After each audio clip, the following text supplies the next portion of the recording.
அனாவசியமா பேசாத ஸ்டாலின். நாரி நாரி நாரி நாரி போயிடும். இவர் என்னமோ பெரிய தியாகி மாதிரியா. திமுக தியாகி இல்ல அந்த ஆள் இல்லைங்க. யார் சொன்னது? எமர்ஜென்சியில் அவர் அடிச்சிட்டாங்களாம், அவர் தியாகியா? இது ரொம்ப பேருக்கு தெரியாது. எமர்ஜென்சியில் அடிபட்டது உண்மைதான். அடிபட்டு உண்மையான திமுக அவர் வேலை காலேஜில் படிக்கும்போது சின்மிஷன் நிறைய பண்ணிட்டுக்கிறார். புரிஞ்சுங்க, சின்மிஷன் நிறைய பண்ணிட்டார். அந்த நேரத்தில் ஒரு உண்மையை சொல்ற, வித்யாசாகர் ஒரு ஐஜி இருந்தாருங்க. வித்யாசாகர் சிறைத்துறையில் ஐஜி இருந்தார் போலீஸ்ல. அவர் போலீஸ்ல இருக்கும்போது அவர் உறவுகார பெண்ணை ஒருத்தி, இப்ப சொல்றாங்கல்ல போச்சோ கேஸ், அந்த மாதிரி பாலியல் தொந்தரவு பண்ணி கடத்தி போய் பண்ணி முடிச்சிட்டாரு. முடிச்ச உடனே அதை போலீஸ் கம்ப்ளைண்ட் கொடுத்து எடுக்கல. அந்த பெண்ணு வித்யாசாகர் அந்த ஐஜியினுடைய உறவுக்காரன் பெண்ணு. அந்த ஆளுக்கு இதுல பதிச்சு வச்சுட்டான், வாடா மச்சான் வாட பாத்துக்கலான்னு.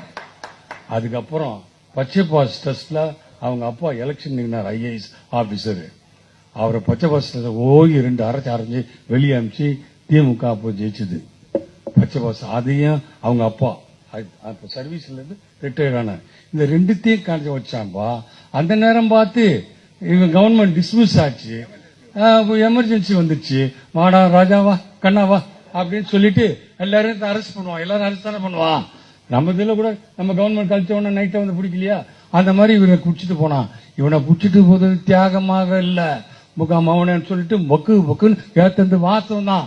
ஆனா திமுக மக்களுக்கு சேவை செய்வதற்குள்ள தனிப்பட்ட முறையில செய்ததுக்காக அந்த வித்யாசாகர் பண்ண கூத்து தான் இது.